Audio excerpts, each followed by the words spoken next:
అది కృష్ణాపురం అనే గ్రామం. ఆ గ్రామంలో శాంతమ్మ, అమృత అనే అత్త కోడళ్ళు వాళ్ల భర్తలతో సంతోషంగా గడిపేవాళ్లు. అయితే గత కొన్ని రోజుల నుండి వాళ్ల ఇంటి మేడపై నుండి గుమగుమలొస్తుంటాయి.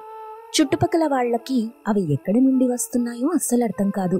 ఓ రోజు అమృత ఇంటి మేడ మీద నుండి పొగలొస్తూ ఉంటాయి. అమృత ఇంటి పక్కన ఉండే అంజలి అనే ఆమె పైన వాటిని చూసి, అమ్మో, ఏంటి అమృత వాళ్ళ ఇంటిపైన దయ్యాలు తిరుగుతున్నాయా, ఇలా పొగలొస్తున్నాయి అని అనుకుంటూ ఉండగానే ఇంతలో అమృత పైకి లేస్తుంది. అమృతని చూసి అంజలి చాలా భయపడుతూ, దయ్యం తిరుగుతుంది, నిజంగానే నాకేదో వంటలు కూడా చేస్తున్నట్టుగా అనిపిస్తుంది, కమ్మని వాసన వస్తుంది, మనకెందుకు వచ్చిన గొడవ, మనం చూసి చూడనట్టు వెళ్ళిపోవటమే మంచిది, లేదంటే అది నన్ను కూడా వంట చేసుకుని తింటుందేమో అని అనుకుని భయంతో అక్కడి నుండి వెళ్ళిపోతుంది. ఇదిలా ఉండగా అక్కడ వంట పూర్తి చేసుకున్న అమృత మొత్తం శుభ్రం చేసుకోలేదు. ఎవరికీ తెలియకుండా అక్కడి నుండి కిందకి వెళ్ళింది. అలా ప్రతిరోజు జరుగుతూ ఉంది. రోజులు గడుస్తున్నాయి. ఒకరోజు అంజలి భర్త చాలా ఆలస్యంగా ఇంటికొస్తాడు. అప్పుడు అమృత ఇంటి దగ్గర నుండి గుమగుమలొస్తుంటాయి. అంజలి భర్త రమేష్ దాన్ని గమనిస్తాడు. నా భార్య అంజలి చెప్పింది నిజమే, నిజంగానే ఇక్కడ అమృత వాళ్ళ ఇంటిపైన దయ్యం తిరుగుతున్నట్టుంది. రేపు చుట్టుపక్కల వాళ్ళందరికీ ఈ విషయం చెప్పాలి, అలాగే అమృత వాళ్ళకి కూడా చెప్పాలి. రేపు ఆదివారం కదా, అందరూ ఇంటి దగ్గరే ఉంటారు, ఈ విషయం అందరికీ చెప్పి జాగ్రత్త పడమంటాను అని అనుకుని ఇంట్లోకి వెళ్తాడు. ఆ రోజు గడిచిపోతుంది. మరుసటి రోజు ఉదయం రమేష్, అంజలి దాని గురించి మాట్లాడుకుంటారు. నేను రోజు చెప్తుంటే నా మాట విన్నారా? నేనిటు పక్కన వాళ్ళకి చెప్పినా కూడా ఎవరూ నమ్మలేదు. మీరు చెప్తే గాని ఎవరూ నమ్మరనుకుంటా. నేను చెప్పినా ఎవ్వరూ నమ్మరు, అయినా చూపించాలందరికీ ఈరోజు. అమృత వాళ్ళకి కూడా ఆ విషయం చెప్తాను. అమృత వాళ్ళకి అప్పుడే విషయం చెప్పకండి, ఎందుకంటే చుట్టుపక్కల వాళ్ళందరికీ మనం కళ్ళారా చూపించిన తరువాత వాళ్ళందరూ చూసి నమ్ముతారు కదా. అప్పుడు అందరం కలిసి సరాసరి అమృత వాళ్ళ ఇంటికి వెళ్ళి వాళ్ళకి చెప్దాం. ఆ మాటకి రమేష్ కూడా సరే అంటాడు. ఇక ఆ రోజు భార్యాభర్తలందరూ కూడా చుట్టుపక్కల వాళ్ళకి ఆ విషయం చెప్తారు. అందరూ ఆ రోజు రాత్రి లేచి చూద్దామనుకుంటారు. సరిగ్గా అర్ధరాత్రి 12 గంటల సమయమైంది. అప్పుడు చుట్టుపక్కల వాళ్ళందరూ కూడా అమృత వాళ్ళ ఇంటి వైపు చూస్తుంటారు. అక్కడ నిజంగానే గుమగుమలొస్తుంటాయి. వాటిని చూసి వాళ్ళంతా ఆశ్చర్యపోతారు. ఇక ఊరు మొత్తం ఒకటే గుసగుసలు. అందరూ కూడా అమృత వాళ్ళింటిపైన దయ్యం తిరుగుతుందని, వంటలు చేసుకుని తింటుందని చెప్పడం మొదలెట్టారు. మరుసటి రోజు అందరూ కట్టగట్టుకుని అమృత వాళ్ళింటికి వెళ్తారు. వాళ్ళని చూసిన శాంతమ్మ, ఏంటిలా అందరూ కట్టగట్టుకుని ఒకేసారి వచ్చారు? ఏమైనా చందాల కోసం వచ్చారా? చందాల కోసం రాలేదు, మీ ఇంటి మేడపైన దయ్యం తిరుగుతుంది, ఆ విషయం చెప్పడానికి వచ్చాం. మా మేడపైన దయ్యం తిరగటం ఏంటి? మద్యమైనా పోయిందా? అవును, నా భార్య చెప్పిందే నిజం. ఆ దయ్యం ప్రతిరోజు కూడా మీ ఇంటిపైన వంటలు చేసుకుని తింటుంది, మేమందరం చూసాం. ఆ మాట వినగానే అత్తగారు చాలా ఆశ్చర్యపోతారు, కంగారు పడతారు. ఇంతలో కోడలు అమృత అక్కడికి వచ్చింది. వాళ్ళందరూ అమృతతో మాట్లాడతారు.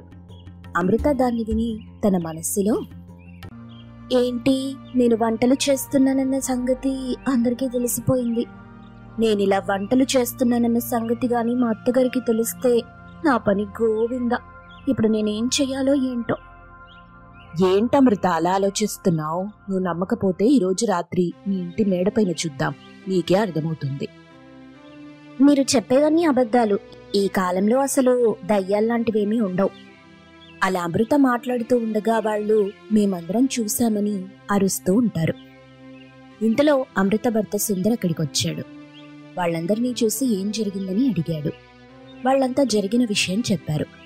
దాన్ని విన్న సుందర్, సరే, మీరు చెప్పినట్టుగానే ఈరోజు మీతో పాటు మా కుటుంబం కూడా ఏం జరుగుతుందో చూస్తుంది. అప్పుడు తెలుస్తుంది కదా అక్కడ దయ్యం ఉందో లేదోనని. అందుకు వాళ్ళందరూ సరే అంటారు. ఆ రోజు రాత్రి సమయం 12. తర్వాత అందరూ రోడ్డుపైన నిలబడి అమృత వాళ్ళ ఇంటి వైపు చూస్తుంటారు. కానీ అక్కడేమీ ఉండదు. చాలా సమయం వరకు ఎదురు చూస్తుంటారు. కానీ అక్కడ ఏం కనిపించదు. అప్పుడు అమృత, నేను చెప్పాను కదా దయ్యాల్లాంటివేమీ ఉండవని, నా మాట ఎవ్వరూ వినలేదు. ఇప్పుడు అర్థమైందిగా, ఇంకెప్పుడు ఇలాంటి మాటలు మాట్లాడకండి, ఎవరి పాటికి వాళ్ళు వెళ్ళండి ఇప్పుడు అందరికీ తెలిసింది కదా, దయ్యం లేదు ఏం లేదు, మీరు అనవసరంగా దేన్నో చూసి ఏంటో అనుకుంటున్నారు అని వాళ్ళకి చెప్పడంతో వాళ్ళందరూ కూడా చాలా ఆశ్చర్యంగా గుసగుసలాడుకుంటూ వెళ్ళిపోతారు. ఆ రోజు గడిచిపోతుంది. అమృత తన మనసులో కొన్ని రోజులు వంట చేయకూడదని నిర్ణయించుకుంది. సరిగ్గా వారం తర్వాత మళ్ళీ అమృత వంటలు చేయటం మొదలెట్టింది. అప్పుడే అంజలి వాళ్ళు దాన్ని గమనిస్తారు. ఇప్పుడు నేను వెళ్ళి సుందర్ని తీసుకొస్తాను, ఇప్పుడు నిజమేంటో అతనికి కూడా తెలుస్తుంది అనుకుని రమేష్ సుందర్ని నిద్రలేపాడు. ఏంటి రమేష్, నీకు వేళ పాల లేకుండా పోయింది. చెప్పు, ఈ టైంలో నిద్రలేపావేంటి? తొందరగా నువ్వు నాతో పాటు రా, అప్పుడు నిజమేంటో నీకు తెలుస్తుంది అంటూ అతన్ని బయటకు తీసుకొచ్చి మేడపైన చూపిస్తాడు. మేడపైన వంటల గుమగుమలు పొగలు వస్తుంటాయి. దాన్ని చూసి సుందర్ ఆశ్చర్యపోతాడు. అసలు అక్కడ ఏం జరుగుతుందో వెళ్ళి చూద్దాం పదా. అమ్మో, అంత ధైర్యం నాకు లేదు, నువ్వు వెళ్ళు. ఆ దయ్యం చేతిలో చచ్చిపోవాలని నాకు అస్సలు లేదు. నువ్వేం మగాడివిరా రమేష్, అక్కడ దయ్యం కాదు, ఎవరో మనిషి ఉన్నారని అనుమానం. దొంగ అయితే మనిద్దరం పట్టుకోవచ్చని రమ్మంటున్నాను అని బలవంతంగా తీసుకెళ్తుంటే అతను పెద్ద పెద్దగా కేకలు వేస్తుంటాడు. అంజలి, నేను మళ్ళీ తిరిగి రాకపోతే పిల్లల్ని బాగా చూసుకో, ఇన్సూరెన్స్ డబ్బులు వస్తాయిలే, నువ్వు హ్యాపీగా ఉండొచ్చు. అబ్బా ఏం కాదు, మీరు వెళ్ళండి. ఇక వాళ్ళిద్దరూ కూడా పైకి వెళ్లి చూస్తారు. అక్కడ అమృతని చూసి ఆశ్చర్యపోతారు. అమృత అక్కడ పిండి వంటలు చేస్తూ ఉంటుంది. అమృత వాళ్ళని గమనించదు. వాళ్ళిద్దరూ కూడా ఏం మాట్లాడకుండా అక్కడి నుండి వెళ్ళిపోతారు. ఆ మరుసటి రోజు ఉదయం అంజలి అత్తగారికి జరిగిన విషయమంతా చెప్తుంది. దాన్ని విని శాంతమ్మ అమృతని నిలదీస్తుంది. ఒరేయ్ సుందర్, అదక్కడ వంటలెందుకు చేస్తుందని నువ్వు అడగకుండా ఏం చేశావు? రోజు ఆ వంటలు చేసి ఏం చేస్తుంది, ఎవరికిస్తుంది? అవన్నీ అడగకుండా ఎందుకు, ఏం మాట్లాడకుండా వచ్చేసావు? అమ్మా, ఆ విషయం ఏంటో చిన్నగా తెలుసుకుందామని నేనేం మాట్లాడలేదు. ఇంత దూరం వచ్చింది కాబట్టి అమృత ఆ విషయం ఏంటో చెప్తుంది. అత్తయ్య, నన్ను క్షమించండి. నాకెప్పటి నుండో వ్యాపారం చెయ్యాలనుంది, కానీ మీకు చెప్తే మీరు వద్దన్నారు. కానీ నా మనసు మాత్రం అస్సలు ఒప్పుకోలేదు. అందుకే మీకెవరికీ తెలియకుండా పిండి వంటలు తయారు చేసి వాటిని స్వీట్ షాప్లో అమ్ముతున్నాను. చాలా లాభం సంపాదించానత్తయ్య. ఇప్పటిదాకా వంటలు తయారు చేసిన డబ్బుతోనే 5-6 లక్షల దాకా కూడబెట్టాను. అందులో 1 లక్ష రూపాయలతో మనం బిజినెస్ స్టార్ట్ చేద్దామని, దాని గురించి మాట్లాడదామని అనుకున్నాను. ఇంతలోనే మీకు నిజం తెలిసిపోయింది. పైగా 3 లక్షల అప్పుంది కదా, ఆ అప్పు కూడా తీరిపోతుందని, అప్పుల సమస్య ఉండదని భావించానత్తయ్యా. చుట్టుపక్కల వాళ్ళందరూ కూడా మన గురించి తప్పుగా మాట్లాడుతున్నారు. ఇంటి మీద దయ్యం తిరుగుతుందని. నువ్వు చేసింది చాలా పెద్ద తప్పు. నేనేం చేయాలో అర్థం కావట్లేదు. అసలు మన ఇంట వంట లేదు, ఆడవాళ్ళు వ్యాపారం చేయటం. ఇప్పుడు నిజంగా నాకేమీ అర్థం కావట్లేదు. నువ్వు చాలా పెద్ద తప్పు చేశావు. అమ్మా, తనేం తప్పు చేయలేదు. ఆడవాళ్ళు వ్యాపారం చేయకూడదని ఏ రాజ్యాంగంలో కూడా రాసిలేదు. పైగా నువ్వు ఇంట వంట లేదంటున్నావు. చూసావా, అప్పులు చేయడం కూడా మన ఇంట వంట లేదు. మరి నువ్వు అప్పులు చేసావు కదా, అప్పులు తీర్చడం కోసం తను డబ్బు కూడా పెట్టింది. తన సొంత కాళ్ల మీద నిలబడడానికి తను ప్రయత్నించింది. ఇంకోసారి అప్పుల పాలు కాకుండా ఉండడానికి. దాని గురించి మాట్లాడకుండా నువ్వేదో వేదాంతం చెప్తున్నావు. ఆ మాటలకి అత్తగారు సిగ్గుపడుతూ, నన్ను క్షమించు అమృత, నేను నిన్ను అర్థం చేసుకోలేకపోయాను. ఇంటికి వస్తానన్న లక్ష్మీదేవిని వద్దనుకున్నాను. ఇక నువ్వు దొంగచాటుగా వ్యాపారం చేయాల్సిన అవసరం లేదు. నువ్వు సొంతంగా వ్యాపారం మొదలెట్టు. ఆ మాటలకి అమృత చాలా సంతోషిస్తుంది. చాలా చాలా థ్యాంక్స్ అత్తయ్య, మీరు నన్ను ఇప్పటికైనా అర్థం చేసుకున్నారు. ఖచ్చితంగా నేను మీకు మంచి పేరు తీసుకొస్తాను. ఖచ్చితంగా వ్యాపారాన్ని అభివృద్ధి చేస్తాను. మన వ్యాపారానికి మీ పేరు పెట్టుకుంటానత్తయ్యా. ఆ మాటలకి అత్తగారు కూడా సంతోషిస్తారు. తను అనుకున్నట్టుగానే వ్యాపారం మొదలెడుతుంది అమృత. ఆ వ్యాపారం ఎక్స్ప్రెస్ లాగా దూసుకుపోతుంది. తర్వాత చుట్టుపక్కల జనాలకి తెలుస్తుంది. అసలు ఆ దయ్యం కథేంటో తెలుసుకుని చుట్టుపక్కల వాళ్ళందరూ కూడా ఆశ్చర్యపోతారు. తన యొక్క రహస్యాన్ని బయటపెట్టిన అంజలి కుటుంబానికి అమృత చాలా కృతజ్ఞతలు చెప్పుకుంది. ఇక కొన్ని రోజులు గడిచాక అప్పులు తీర్చేసి సొంతంగా వ్యాపారం మొదలెడుతుంది అమృత. శాంతమ్మ ఒక పాఠశాలలో టీచర్గా పనిచేస్తూ ఉంటుంది. ఆమె స్కూల్ అయిపోయిన తర్వాత ప్రతిరోజు కాంతం దగ్గర పూలు తీసుకుని వెళ్తుంది. అయితే ఒకరోజు కాంతం శాంతమ్మతో, అమ్మా, మీకు దైవభక్తి చాలా ఎక్కువ. అందుకే రోజు పువ్వులు తీసుకెళ్తూ ఉంటారు. మా దగ్గరికి వచ్చే వాళ్ళలో రోజు వచ్చేది మాత్రం మీరొక్కళ్ళేనమ్మా. మీ దైవభక్తి చూస్తుంటే నాకు చాలా సంతోషంగా ఉంది. ఆ మాటలు విన్న శాంతమ్మ చాలా పెద్దగా నవ్వుతూ, ఏంటి కాంతమ్మా, రోజు పువ్వులు తీసుకెళ్లినంత మాత్రాన దేవుడికే తీసుకెళ్తారని నువ్వెలా అనుకుంటున్నావు? ఈ పువ్వులు నా కోడలికి చాలా ఇష్టం, అందుకే వీటిని తీసుకుని వెళ్తుంటాను. ఆ మాటలు విన్న కాంతం చాలా ఆశ్చర్యంగా, ఏంటమ్మా, ఈ పువ్వులు మీరు మీ కోడల కోసం తీసుకెళ్తున్నారా? చాలా ఆశ్చర్యంగా ఉందే. అత్తాకోడళ్ళు ఎంత ప్రేమగా ఉండడం నేను మొదటిసారి చూస్తున్నాను. ఏదైనా మీ కోడలు చాలా అదృష్టవంతురాలు. ఆ మాటలకి శాంతమ్మ నవ్వుతూ పువ్వులు తీసుకుని వెళ్తూ, అత్తాకోడళ్ళంటే శత్రువులాగా ఉండాలని మనమే సమాజానికి చెప్తున్నట్టుంది. నువ్వు మాట్లాడే మాటలు ఏవైనా మార్పు మనలో నుంచే రావాలి. మనం వాళ్ళని బాగా చూసుకుంటే వాళ్ళు కూడా మనల్ని బాగానే చూసుకుంటారు అని అక్కడి నుంచి వెళ్ళిపోతుంది. తను సరాసరి ఇంటికి వెళ్లి కోడలు రోజాతో మాట్లాడుతూ ఉంటుంది. రోజా అత్తగారితో ప్రేమగా మాట్లాడుతూ, అమ్మా, ఈరోజు నేను హల్వా తయారు చేశాను. మీ అబ్బాయికి పెడితే అస్సలు బాలేదన్నాడు. నువ్వు తిని ఎలా ఉందో చెప్పాలి అని లోపలికి వెళ్లి హడావిడిగా హల్వా తీసుకొనొచ్చి అత్తగారికి పెడుతుంది. అత్తగారేమో దానిని తిని చాలా బాగుందమ్మా అని చెప్తుంది. ఆ మాటలకు రోజా చాలా సంతోషపడుతుంది. ఇంతలో కొడుకు కిరణ్ అక్కడికొస్తాడు. వాళ్ళ మాటలు వినగానే అతనికి చాలా కోపం వచ్చింది. అమ్మా, నువ్వెందుకు రోజాని ఇలా వెనకేసుకొనొస్తావు? స్వీట్ అస్సలు సరిపోయిందా? అసలు సరిపోనే లేదు. హల్వా అసలు బానే లేదమ్మా. నోరు మూసుకోరా, నీకేం తెలుసు? నా బంగారు తల్లి ఏం చేసినా బానే ఉంటుంది అని అతనితో ఉంటుంది. కిరణ్ మిమ్మల్ని ఎవరు మార్చలేరు అంటూ అక్కడి నుంచి వెళ్ళిపోతాడు. ఇక అత్తాకోడలిద్దరు కూడా పని చేసుకుంటూ ఉంటారు. రాత్రి సమయంలో ఒకే చోట పడుకొని ముచ్చట్లు చెప్పుకుంటూ ఉంటారు. కోడలు నిద్రపోయిన తర్వాత అత్తగారు లేచి తన గదిలోకి వెళ్ళిపోతుంది. కిరణ్ రోజా గదికి వెళ్లి విశ్రాంతి తీసుకుంటాడు. ప్రతిరోజు వాళ్ళ దినచర్య అలా జరిగిపోతూ ఉంటుంది. అలా రోజులు గడుస్తూ ఉండగా ఒకరోజు కిరణ్ స్నేహితుడు విజయ్ వాళ్ళ ఇంటికొస్తాడు. ఆ సమయంలో అత్తగారు కూడా ఇంట్లోనే ఉంటారు. అక్కడ శాంతమ్మతో మాట్లాడుతూ, అమ్మా, నా పేరు విజయ్. మాది చీరాల గ్రామం. కిరణ్ నా స్నేహితుడు. అసలు నేను ఇక్కడికి రావడానికి కారణం ఏంటంటే మా అన్నయ్యకి పెళ్లి కుదిరిందమ్మా. ఆ విషయం చెప్పడానికి నేను ఇక్కడికి వచ్చాను. కిరణ్కి ఫోన్ చేశాను.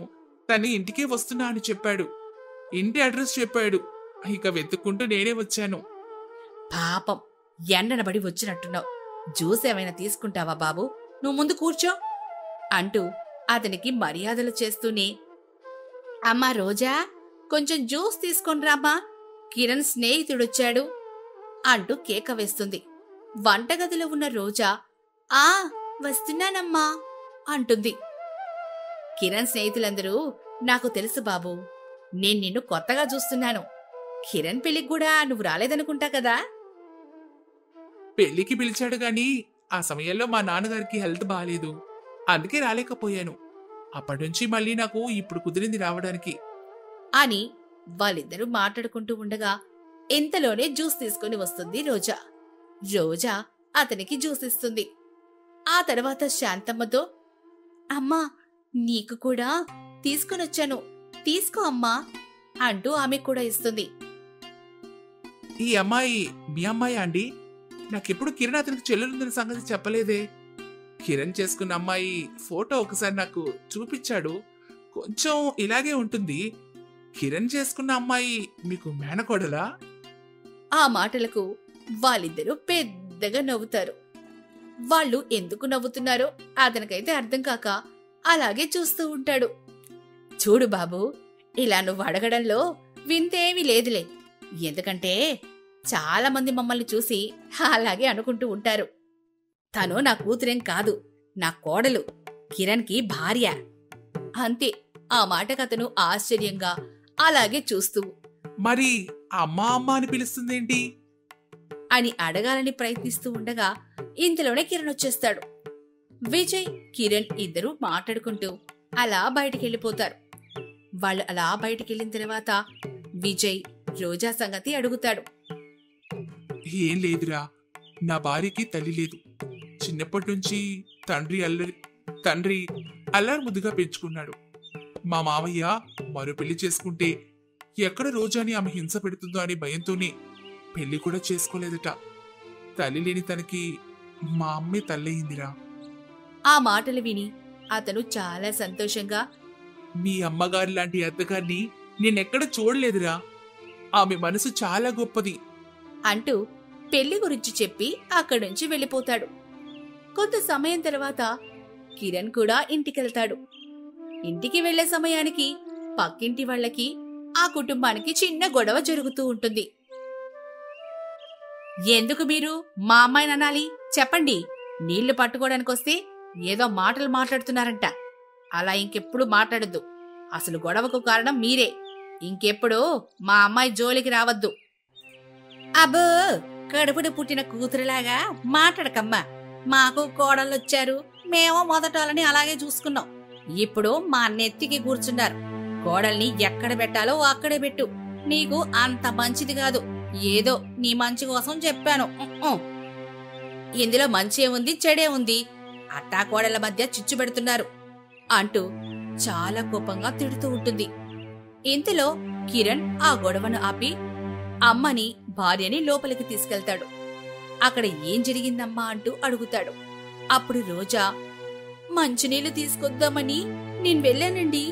అక్కడ ఆడవాళ్లతో పంకజం ఎన్ని మాటలు చెప్తుందంటే నేను అత్తగారికి ఏదో మందు పెట్టానంట. అందుకే నన్ను కూతురులాగా చూసుకుంటుందంట. ఆ విషయం ఎవరన్నా ఆమెకి చెప్పమని చెప్తోంది. స్వయంగా పంకజం చెప్తే అత్తగారు ఆమె మాటలు నమ్మదంట అని జరిగిన విషయమంతా చెప్తుంది. ఆ మాటలు విని కిరణ్ చాలా కోపంగా, ఈ చుట్టుపక్కల జనాల పద్ధతి అస్సలు బాగోలేదని ఎన్నోసార్లు చెప్పాను. అసలు అలాంటి వాళ్ళతో మనం మాట్లాడటమే తప్పు. ఏ మనుషులు ఏమో, వాళ్ళ ఇంటి పరిస్థితి వారు చూసుకోరు. ఛీ అని వాళ్ళని తిడతాడు. ఇక అత్తాకోడలిద్దరు కూడా ఎవరి పని వాళ్ళు చూసుకుంటూ ఉంటారు. అలా రోజులు గడుస్తూ ఉన్నాయి. అత్తగారు ఎప్పటిలాగే స్కూల్ నుంచి తిరిగి బయలుదేరుతుంది. అప్పుడు పువ్వులమ్ముతున్న కాంతం, రావాలమ్మా రావాలే, తాజా తాజా పువ్వులు అంటూ కేకలేస్తుంది. ఇంతలో ఆమె శాంతమ్మని చూస్తుంది. ఏదో శాంతమ్మ ఆలోచిస్తూ వెళ్తూ ఉండగా, శాంతమ్మ గారు, పువ్వులు మర్చిపోయి వెళ్ళిపోతున్నారు అంటూ కేక వేస్తుంది. శాంతమ్మ ఏమో అక్కడికెళ్ళి కాంతంతో, చాలా బాగా గుర్తు చేశావు కాంతం. ఏంటమ్మా, దేని గురించో బాగా ఆలోచిస్తున్నట్లున్నారు? స్కూల్లో పిల్లల గురించా? పిల్లల గురించి కాదు కాంతం, నా కోడలు గురించి. నేను నా కోడలు కలిసుంటున్నాం. తల్లి లేకపోయినా నేను తల్లిలాగా మారి తనని ప్రేమగా చూసుకుంటున్నాను. దాన్ని చూసి జనాలు చాలా రకాలుగా మాట్లాడుకుంటున్నారే. అలా ఎందుకు మాట్లాడుకోవాలి? అలా మాట్లాడుకోవడం వల్ల వాళ్ళకి ఏంటి లాభం? నాకు చాలా బాధగా ఉంది కాంతం అంటూ జరిగిన విషయమంతా చెప్తుంది. అమ్మా, అలాంటి చిన్న చిన్న విషయాలకు మనం బాధపడుతూ ఉంటే ఎలా చెప్పు? దారిన పోయేటప్పుడు కొన్ని కుక్కలు మొరుగుతుంటాయి. మనం వాటిని చూసి చూడనట్టు వదిలేయాలి. కావాలని దగ్గరికెళ్ళి కదిలిస్తే అయ్యే మన మీదే పడతాయి. వాటితో మనకెందుకు చెప్పండి, వదిలేయండి. అవును కాంతం, నువ్వు చెప్పింది కూడా నిజమే అంటూ పువ్వులు తీసుకుని వెళ్తూ ఉండగా, అమ్మా, నువ్వు ఏమనుకోపోతే ఒక్కసారి నీ కోడల్ని చూపించొచ్చు కదా. అసలు ఎవరో ఆ అదృష్టవంతురాల్ని ఒక్కసారిని చూడాలనుందమ్మా నాకు. అప్పుడు శాంతమ్మ తప్పకుండా అంటూ, ఇప్పుడే వెళ్దాం పదా అని లేపి మరి, నీ పని పూర్తయిన తర్వాత మా ఇంటికి రా అంటూ అడ్రస్ చెప్తుంది. ఒకసారి మీ ఇల్లు చూపిస్తే చాలమ్మా, ఎప్పుడైనా అవసరం ఉన్నప్పుడు వస్తూ ఉంటానులే. ఇప్పుడు నేనైతే మీతో వస్తాను. అందుకు ఆమె సరే అని ఇంటికి తీసుకెళ్తుంది. ఇంటి దగ్గర కోడల్ని పరిచయం చేస్తుంది. కోడల్ని చూసి కాంతం, అమ్మాయి, నువ్వు చాలా గొప్ప పుణ్యం చేసుకున్నావు కాబట్టే ఇలాంటి మంచి అత్తగారు దొరికారు. మిమ్మల్ని చూస్తుంటే నాకు చాలా సంతోషంగా ఉంది. అంటూ శాంతమ్మ పరిచయం గురించి చెప్తుంది. దాని విన్న రోజా కూడా చాలా సంతోషపడుతూ, మీకు కోడలని చెప్పింది కానీ బయట చాలా మందికైతే కూతురనే చెప్తుంది. నిజంగా మా అత్త చాలా గొప్పది. తల్లి ప్రేమ దక్కని నాకు తల్లి ప్రేమను చూపిస్తుంది. మరొక జన్మంటూ ఉంటే మా అత్తగారికి కూతురులాగే పుట్టాలని కోరుకుంటాను అని చెప్పి సంతోషమని చాలాసేపు అక్కడే ఉండి తర్వాత అక్కడి నుంచి వెళ్ళిపోతుంది. అలా రోజులు గడుస్తూ ఉన్నాయి. ఎంతమంది ఎన్ని మాటలు చాడీలు చెప్పినా ఆ అత్తాకోడళ్ళు మాత్రం తల్లి కూతురులాగే సంతోషంగా ఉంటారు.